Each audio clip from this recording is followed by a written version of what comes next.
Slough v Millwall 1982 FA Cup.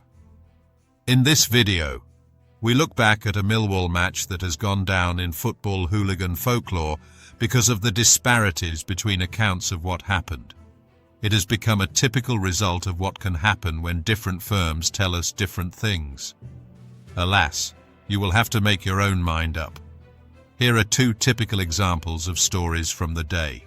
Chelsea and Slough fan Dave told us, "I was a Chelsea headhunter for a number of years and involved in all sorts of trouble from the age of 17 until I got arrested in '88 and sentenced to 2 years bird.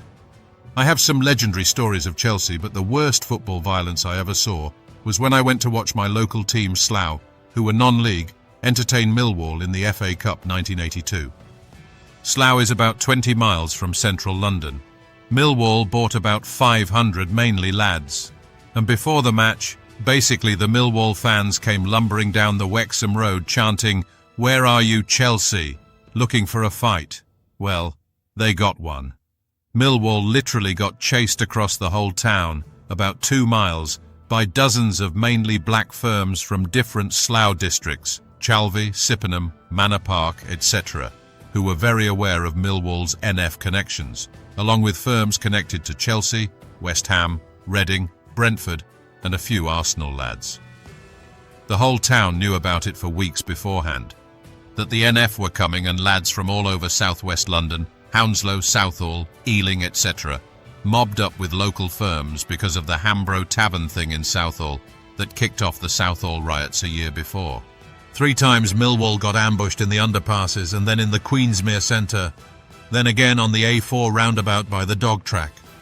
Local firms had spotters in cars following them, and one of our mates got arrested with a van full of petrol bombs.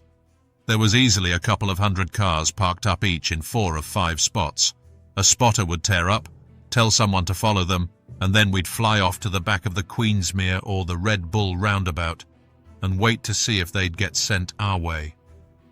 But the TV and newspapers were all about Millwall smashing up shops and stuff after the game after they lost.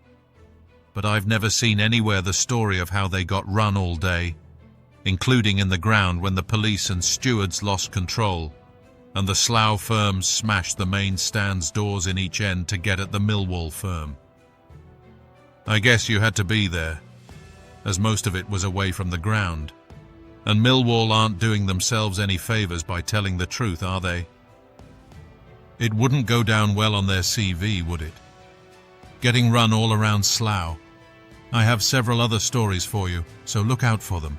But Millwall bushwhacker Stephen told us, "I was at Slough, got in, got pushed back out after giving my ticket in, got back in. Chelsea mob turned up. They ran for their lives at half-time. One geezer was climbing a tree behind the goal. Think we had 2 sent off and missed a penalty, lost 1-0 in last minute.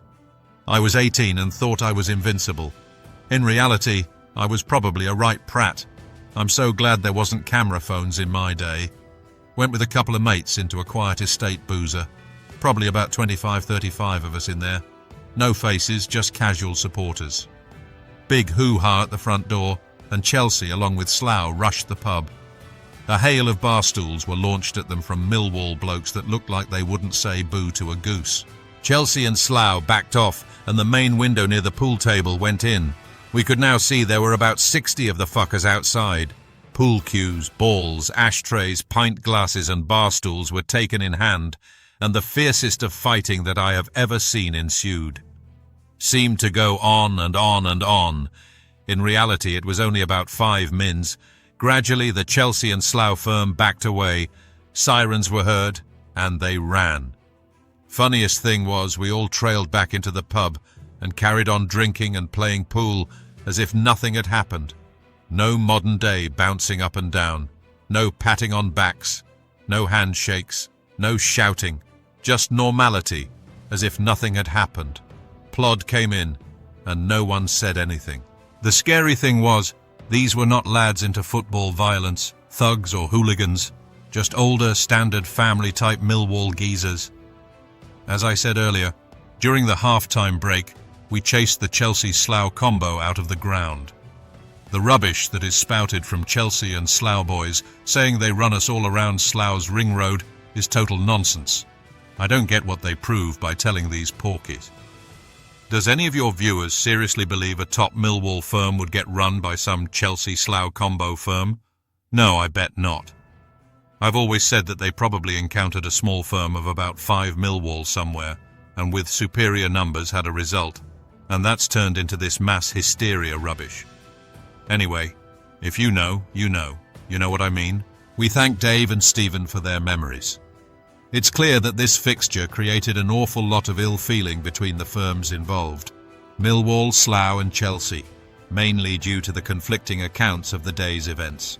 31 people were arrested, and the police and Millwall owners both spoke out about the behaviour of the Millwall fans rather than the Slough-Chelsea firms. Think it's best to leave it in the confusing vortex that it has created.